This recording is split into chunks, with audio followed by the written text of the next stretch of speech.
pagi anak-anak kami seluruhnya, mudah-mudahan kita seluruhnya masih dalam keadaan sehat. Pada hari ini kita lanjutkan pelajaran kita mengenai ukuran pemusatan. Ini merupakan pertemuan yang kedua yang membahas mengenai ukuran pemusatan data. Pertemuan pertama itu kita membahas mengenai rata-rata. Ada 3 macam rata-rata yang kita hitung untuk hari itu. Yang pertama untuk data tunggal, data terdistribusi, dan data berkelompok. Nah, pada hari ini kita akan melanjutkan tutorial kita yang selanjutnya, namanya itu mengenai median. Nah, secara sederhana, median adalah nilai tengah data setelah diurutkan.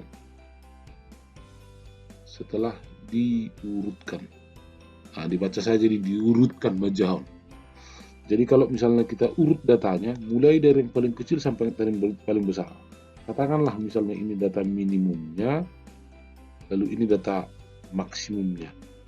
Mulai menggunakan sinom geleng saat balga. Yang disebut dengan median di sini akan membagi tengah data di sini. Median. Jadi jumlah di sini itu setengahnya, setengah n-nya, kemarin juga setengah n. Setengah dari jumlah nilainya. Median akan tepat membagi rentangan data ini.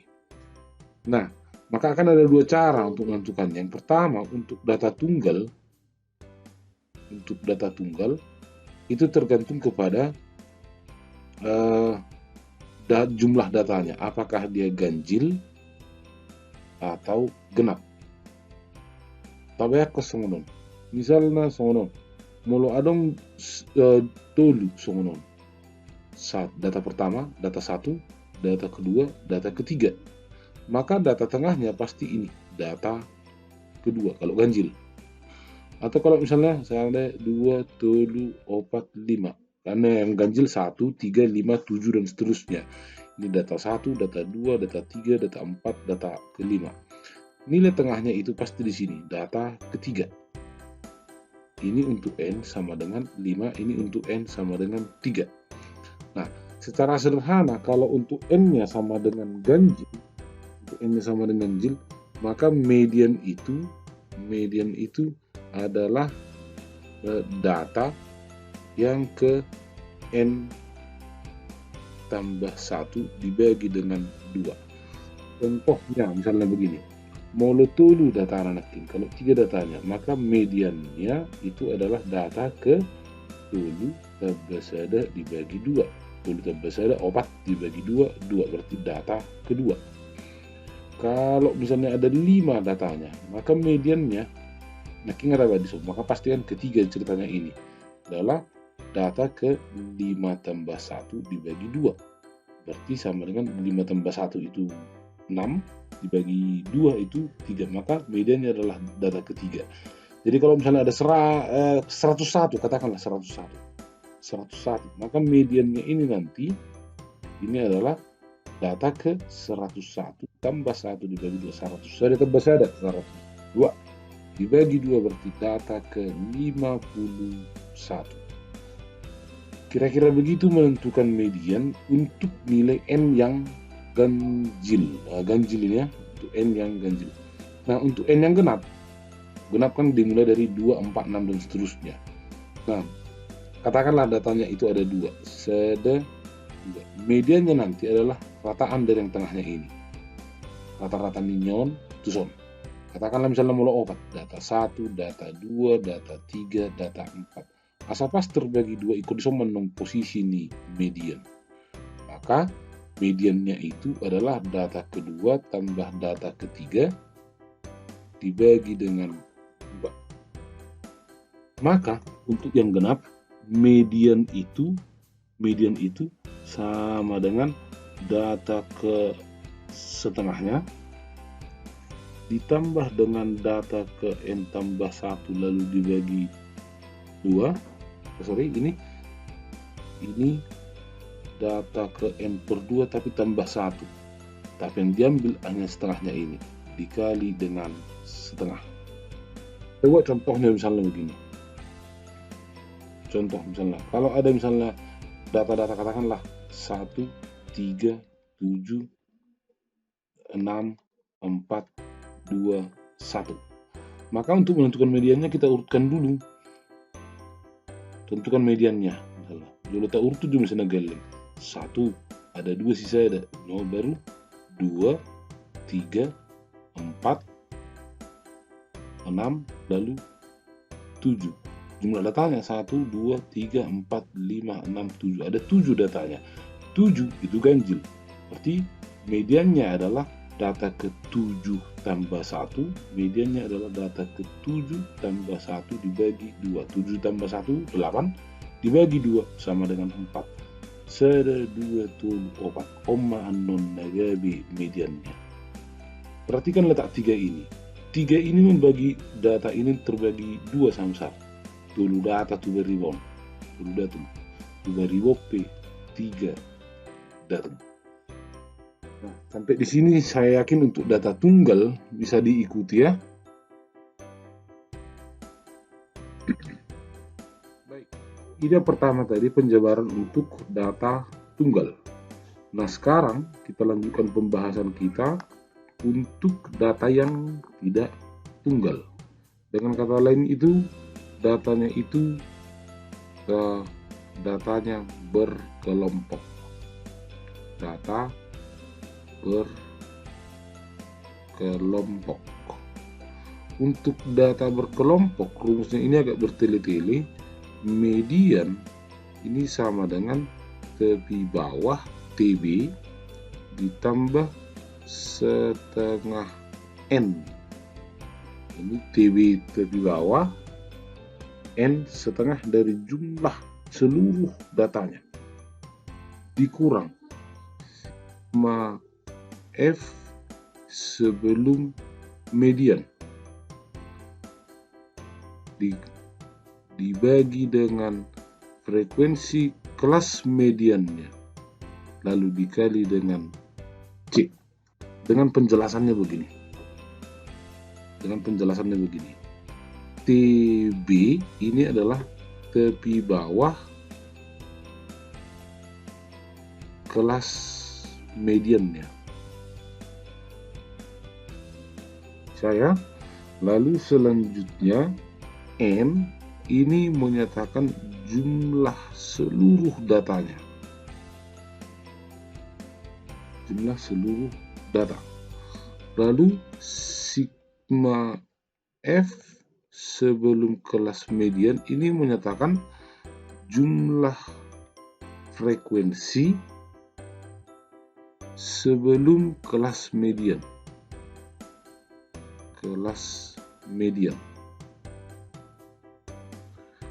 Dengan Fm adalah frekuensi kelas median. Dan C adalah panjang kelas.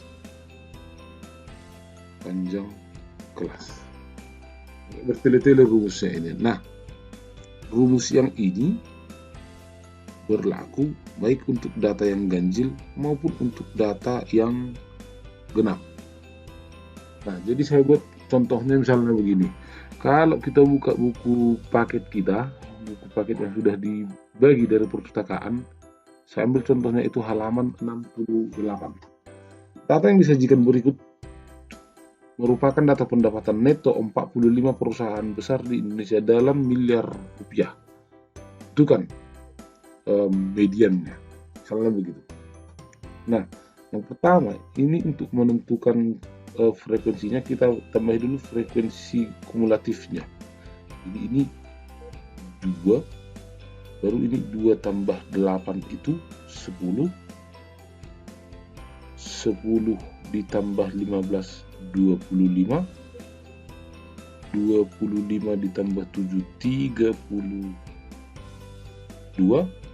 32 tambah 10 42, 42 ditambah 3 sama dengan 45. Artinya sampai di batas ini, karena jumlah datanya itu 45, maka median Nah, ini ganjil ceritanya adalah data ke-22,5. Data ke-22,5 itu terletak di sini, di 32 sampai 42. 32 sampai 42. Ini yang saya stabilo inilah nanti merupakan kelas mediannya. Nah, kita lanjut ya ceritanya. Nah, kita tandai bahwa tepi bawahnya ini sama dengan tepi bawahnya 41 tambah 32 dibagi 2. 31 tambah 32, 63 dibagi 2 berarti sama dengan 31,5. Lanjut. Nah, berarti kan ceritanya boleh saja langsung kita tulis bahwa tadi median itu sama dengan tepi bawah ditambah tepi bawah ditambah setengah N dikurang sigma dari frekuensi sebelum kelas mediannya dibagi dengan frekuensi kelas mediannya dikali dengan C. Pak, sama dengan tepi bawahnya ini tadi 31,5 ditambah setengah dari jumlah seluruh datanya berarti 22,5 dikurang frekuensi sebelum kelas median 25 sebelum kelas median nanyom 10 berarti dikurang 10 per frekuensi kelas median. Berapa orang di median tersebut? Ini 15 dikali dengan C 32 sampai 42 ini terdiri dari 11 data. Jadi ini kita kalikan lagi dengan 11 sama dengan 31,5 ditambah 22,5 dikurang 10 berarti 12,5 per 15 dikali 11. Ini kita hitung dengan kalkulator saja. Ini dengan kalkulator ya. 12,5 dikali 11 sama dengan 137,5 dibagi 15 sama dengan ini 9,1666 dan seterusnya. Nah, kita katakan ini 9,17. Berarti ini lanjutannya kan jadi 31,5 ditambah 9,17.